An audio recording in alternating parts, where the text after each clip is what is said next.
Au nom du Père, et du Fils, et du Saint-Esprit.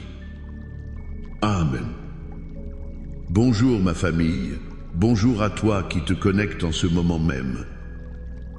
Que la paix de notre Seigneur Jésus-Christ, l'amour de Dieu le Père et la communion du Saint-Esprit soient avec toi, dans ta maison, sur tes enfants, sur ton travail, maintenant et pour toujours. Alléluia. Avant même de commencer, je veux que nous prenions un instant pour nous placer sous la protection divine. Père, au nom puissant de Jésus, nous venons devant ton trône de grâce.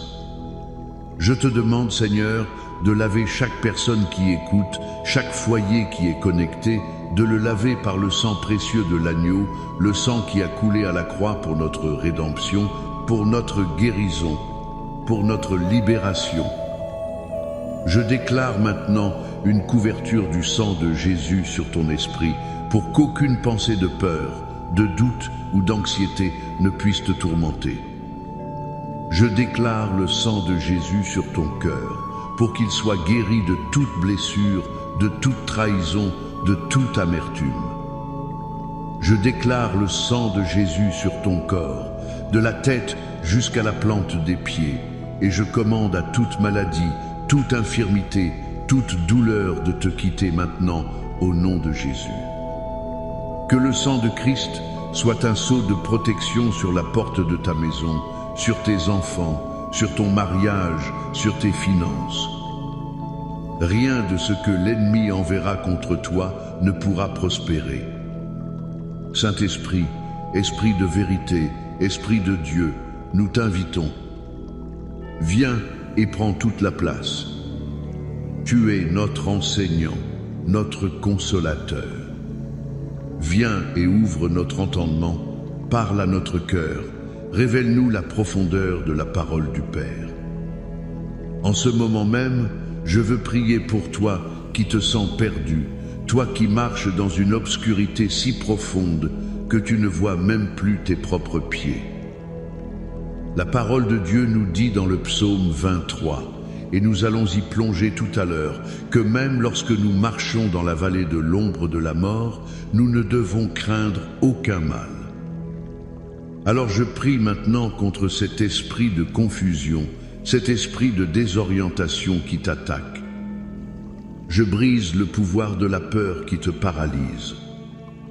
Je déclare au nom de Jésus que la lumière de Christ commence à briller dans tes ténèbres, que le chemin devant toi commence à s'éclaircir, que l'espoir commence à renaître dans ton cœur.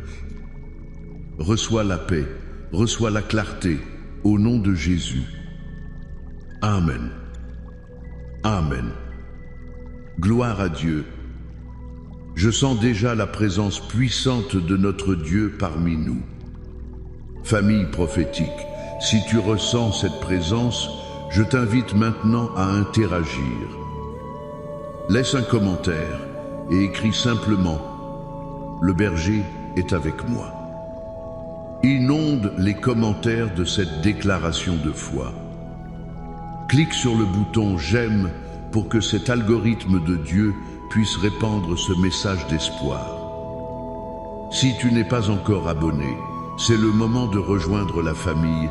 Clique sur « S'abonner » et sur la cloche pour ne rien manquer. Et je te lance un défi de foi. Partage ce direct avec 7 personnes. 7 est le chiffre de la perfection divine. 7 personnes dans ta vie qui ont besoin d'entendre que leur berger ne les abandonnera jamais. Et écoute-moi bien, reste jusqu'à la fin, car à la fin de ce temps, je vais prendre un moment spécial pour prier pour chaque personne qui se sent bloquée dans sa vallée de l'ombre de la mort, que ce soit une maladie, une dette, un conflit familial. Nous allons croire Dieu pour une percée miraculeuse. Aujourd'hui, le Seigneur a mis sur mon cœur un passage que nous connaissons tous, mais que nous avons peu, être trop survolé. C'est le psaume 23. Le thème de ce jour est « Marcher avec confiance vers l'éternité ». Nous vivons dans un monde qui nous pousse constamment à l'inquiétude. L'inquiétude pour demain, pour nos finances, pour notre santé, pour l'avenir de nos enfants. Mais Dieu nous appelle à une autre dimension, une dimension de confiance absolue en lui, notre berger. Et le psaume 23 est la feuille de route pour cette marche de confiance.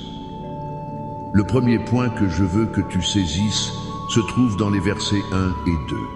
L'Éternel est mon berger, je ne manquerai de rien.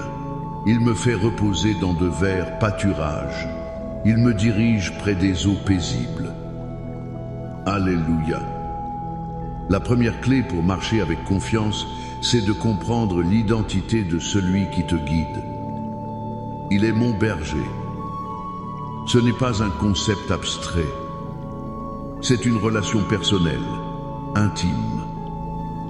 David ne dit pas « L'Éternel est un berger », il dit « Il est mon berger ». L'as-tu fait tien? Est-il réellement le berger de ta vie, de tes décisions, de tes pensées? Quand un berger guide son troupeau, il connaît chaque brebis par son nom. Il sait laquelle est faible, laquelle est têtue, laquelle a tendance à s'égarer. Et il les aime toutes. Ton Dieu te connaît intimement. Il connaît ton passé, tes peurs, tes rêves les plus secrets. Et parce qu'il est ton berger, la conséquence directe est « Je ne manquerai de rien ». Écoute bien, cela ne veut pas dire que tu auras tout ce que tu veux, toutes les voitures de luxe, toutes les maisons que le monde convoite. Non. Cela signifie que tu ne manqueras de rien de ce qui est nécessaire pour accomplir ta destinée et pour vivre une vie qui lui plaît. Il te donnera la paix quand tu as besoin de paix, la force quand tu es faible, la provision financière juste au bon moment, la sagesse quand tu ne sais pas quelle porte ouvrir. Le monde t'apprend à te soucier de tes manques. Le ciel t'apprend à te concentrer sur ton berger. Je me souviens d'une femme dans notre église, appelons-la Sarah. Elle a perdu son emploi de manière totalement inattendue. La panique a commencé à s'installer. Comment allait-elle payer le loyer? Nourrir ses enfants? Les nuits étaient longues, remplies d'angoisse. Un soir, pendant la prière, le Saint-Esprit lui a simplement rappelé ces mots « Je suis ton berger, tu ne manqueras de rien ». Elle a décidé de s'accrocher à cette promesse. Au lieu de passer ses journées à envoyer des CV avec un cœur rempli de peur, elle a commencé à passer ses matinées dans la louange, déclarant que l'Éternel était son berger. Et des choses étranges ont commencé à se produire. Un voisin qu'elle connaissait à peine a sonné à sa porte avec des sacs de courses disant « J'ai juste senti que je devais vous donner ça ». Un vieil ami l'a appelé de nulle part pour lui proposer un petit travail freelance qui a couvert exactement le montant de son loyer. Dieu ne lui a pas donné un nouveau CDI en 24 heures. Il lui a montré, jour après jour, qu'elle ne manquait de rien d'essentiel. Il la faisait reposer dans de verts pâturages, même au milieu d'une saison de chômage. Il la dirigeait près des eaux paisibles de sa confiance, alors que le monde criait à la tempête économique. Toi qui m'écoutes, peut être que tu regardes ton compte en banque, un rapport médical, un conflit familial, et tout ce que tu vois, c'est le manque. Aujourd'hui, le berger te demande de lever les yeux. Cesse de regarder le manque et regarde le berger. Déclare avec moi, l'Éternel est mon berger, je ne manquerai de rien. Le deuxième point, et c'est le cœur de notre message, se trouve au verset 4. C'est l'un des versets les plus puissants de toute la Bible. Quand je marche dans la vallée de l'ombre de la mort, je ne crains aucun mal, car tu es avec moi. ta houlette et ton bâton me rassurent. Remarque bien ce que David écrit. Il ne dit pas « si je marche », il dit « quand je marche ». La vallée de l'ombre de la mort n'est pas une possibilité, c'est une certitude dans la vie de chaque croyant. Ce n'est pas seulement la mort physique, c'est la vallée du diagnostic médical effrayant, la vallée du divorce, la vallée de la faillite, la vallée de la trahison d'un ami proche, la vallée de la dépression si sombre que tu ne veux plus te lever le matin. C'est un lieu d'obscurité, de peur et de solitude. Mais la promesse n'est pas que nous éviterons la vallée. La promesse est que nous n'avons pas à la craindre. Pourquoi? Car Téhu est avec moi. La présence de Dieu ne nous empêche pas d'entrer dans la vallée, mais elle transforme complètement notre expérience de la vallée. Tu n'es pas seul. Alléluia. Dans le moment le plus sombre, le plus douloureux, le plus solitaire de ta vie, le berger est là, plus proche que ta propre respiration. Et il ne vient pas les mains vides. Il vient avec sa houlette et son bâton. La houlette, c'était ce gourdin court et lourd que le berger utilisait pour combattre les prédateurs. Les lions, les ours, les loups qui venaient pour dévorer les brebis. Le bâton, c'était cette longue canne avec un crochet au bout. Le berger l'utilisait pour guider les brebis, les empêcher de tomber dans un ravin ou pour en attraper une qui s'était égarée et la ramener doucement dans le troupeau. Vois-tu l'image? Dans ta vallée, quand les lions de la dépression et de l'anxiété rugissent contre toi, la houlette de ton berger est là pour les écraser. Quand les loups de l'accusation et de la condamnation essaient de te déchirer, la houlette de Dieu te défend. Et quand tu te sens perdu, faible, sur le point de tomber, son bâton est là pour te guider, te soutenir, te ramener près de son cœur. David a écrit cela alors qu'il était lui-même poursuivi par le roi Saül qui voulait le tuer. Il a vécu caché dans des grottes, il a connu la faim, la peur, la solitude. Il savait ce que c'était que de marcher dans la vallée de l'ombre de la mort. Mais sa confiance n'était pas dans sa capacité à se battre ou à se cacher. Sa confiance était dans la présence du berger et dans ses instruments de protection et de direction. Peut-être que tu es dans cette vallée en ce moment même. Tu te sens attaqué de toutes parts. Tu te sens faible et sur le point de chuter. Je veux que tu visualises maintenant le bon berger à tes côtés. Il tient fermement sa houlette et aucun ennemi ne peut t'approcher. Il étend son bâton vers toi et sa main te stabilise. Tu n'es pas seul. Répète-le à haute voix. Je ne suis pas seul. Enfin, le troisième point nous propulse vers notre destinée éternelle. C'est la certitude qui alimente notre confiance. Verset 6. Oui, le bonheur et la grâce m'accompagneront tous les jours de ma vie et j'habiterai dans la maison de l'Éternel jusqu'à la fin de mes jours. Quelle déclaration!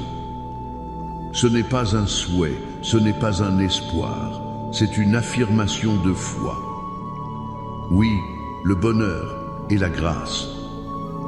Dans la langue hébraïque originale, le verbe utilisé ici est beaucoup plus fort que m'accompagneront. Il a le sens de me poursuivre, me pourchasser. Imaginecha. La bonté de Dieu et sa grâce ne sont pas simplement en train de marcher à côté de toi. Elle te court après. Elle te traque.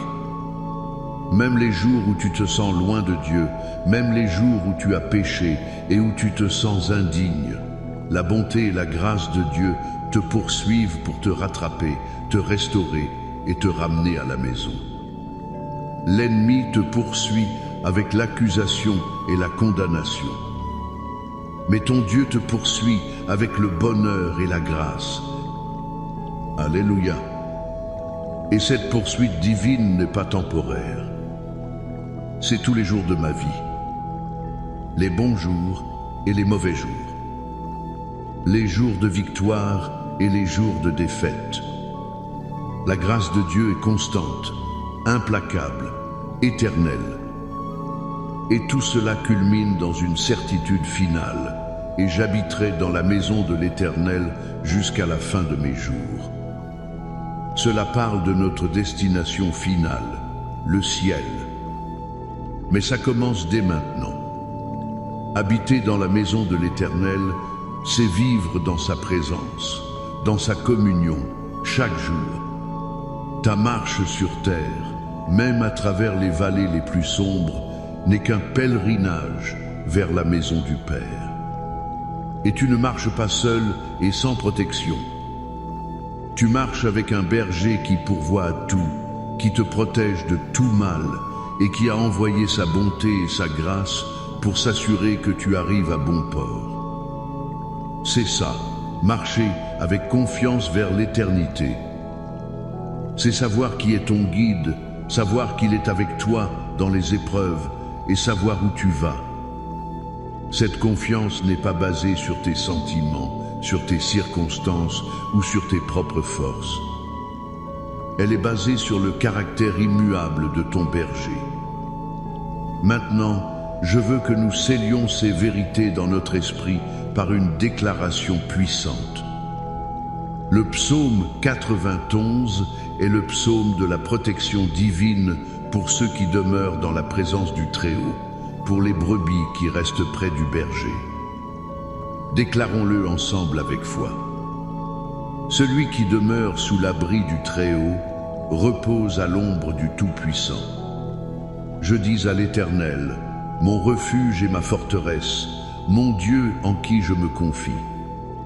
Car c'est lui qui te délivre du filet de l'oiseleur, de la peste et de ses ravages. Il te couvrira de ses plumes et tu trouveras un refuge sous ses ailes. Sa fidélité est un bouclier et une cuirasse. Tu ne craindras ni les terreurs de la nuit, ni la flèche qui vole de jour, ni la peste qui marche dans les ténèbres, ni la contagion qui frappe en plein midi. Que 1000 tombent à ton côté et 10 000 à ta droite, tu ne seras pas atteint. De tes yeux seulement tu regarderas, et tu verras la rétribution des méchants. Car tu es mon refuge, ô Éternel. Tu fais du Très-Haut ta retraite. Aucun malheur ne t'arrivera, aucun fléau n'approchera de ta tente. Car il ordonnera à ses anges de te garder dans toutes tes voies. Ils te porteront sur les mains, de peur que ton pied ne heurte contre une pierre. Tu marcheras sur le lion et sur l'aspic, tu fouleras le lionceau et le dragon. Puisqu'il m'aime, je le délivrerai, je le protégerai, puisqu'il connaît mon nom. Il m'invoquera et je lui répondrai. Je serai avec lui dans la détresse, je le délivrerai et je le glorifierai. Je le rassasierai de longs jours et je lui ferai voir mon salut. Amen. Amen. Amen. Maintenant, incline ta tête où que tu sois. Entrons dans ce temps de prière. Père éternel, notre bon berger, nous te remercions pour ta parole qui est une lampe à nos pieds et une lumière sur notre sentier.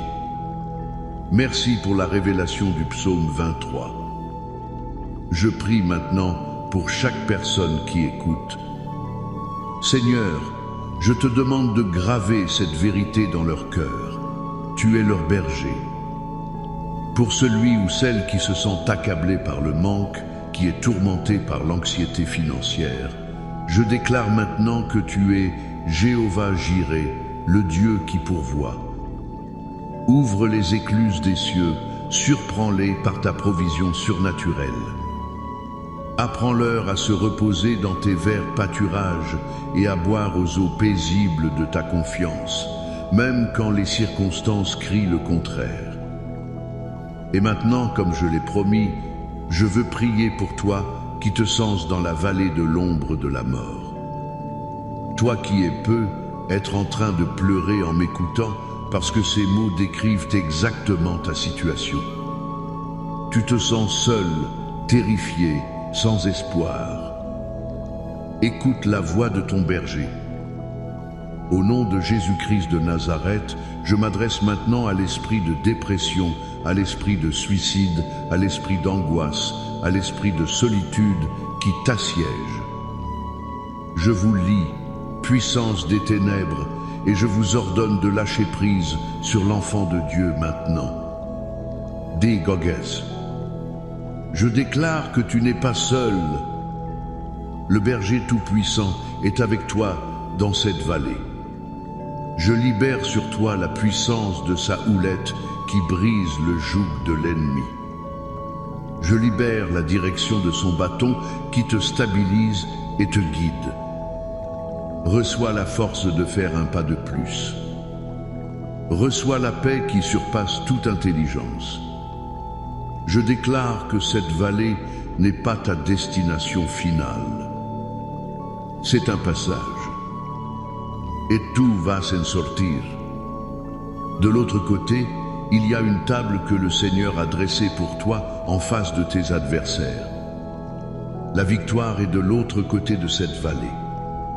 Marque. Continue de marcher au nom de Jésus. Seigneur, je prie maintenant pour les familles. Là où il y a la division, la discorde, je libère la paix du Christ. Je prie pour les mariages qui sont dans la vallée de l'incompréhension et du divorce. Père, par ton bâton, ramène les cœurs l'un vers l'autre. Rallume la flamme du premier amour. Je prie pour les parents qui ont le cœur brisé à cause d'un enfant rebelle. Berger d'Israël, va chercher cette brebis égarée et ramène-la au bercail. Au nom de Jésus, je prie pour une percée financière. Je brise tout esprit de pauvreté, d'endettement, de stagnation. Père, tu es le propriétaire de l'or et de l'argent. Je déclare que les portes de l'emploi s'ouvrent, que les idées créatives sont libérées, que la faveur pour les affaires et les contrats est relâchée maintenant sur ta vie. Reçois la sagesse pour gérer ce que Dieu te confie. Je prie pour la guérison divine, pour chaque corps atteint par la maladie, le cancer, le diabète, la douleur chronique, l'infertilité. Par les meurtrissures de Jésus, nous avons été guéris. Je commande à chaque cellule de ton corps de s'aligner avec la parole de Dieu. Corps, sois guéri, sois restauré, fonctionne comme Dieu t'a créé pour fonctionner, au nom puissant de Jésus. Et je termine en déclarant sur toi la promesse du psaume 23, verset 6. Que le bonheur et la grâce de Dieu te poursuivent sans relâche tous les jours de ta vie. Que tu ne puisses pas leur échapper. Que chaque matin, la bonté de Dieu te réveille. Que chaque soir, sa grâce te couvre. Et que tu marches avec une confiance inébranlable, sachant que ta destination est la maison du Père pour l'éternité. Maintenant, reçois cette bénédiction. Que l'Éternel te bénisse et qu'il te garde. Que l'Éternel fasse luire sa face sur toi et qu'il t'accorde sa grâce. Que l'Éternel tourne sa face vers toi et qu'il te donne la paix. La paix dans ton cœur, la paix dans ta maison, la paix dans tes relations, la paix dans tes finances. Au nom du Père, du Fils et du Saint-Esprit. Amen et Amen. Va dans la paix et la confiance de ton berger.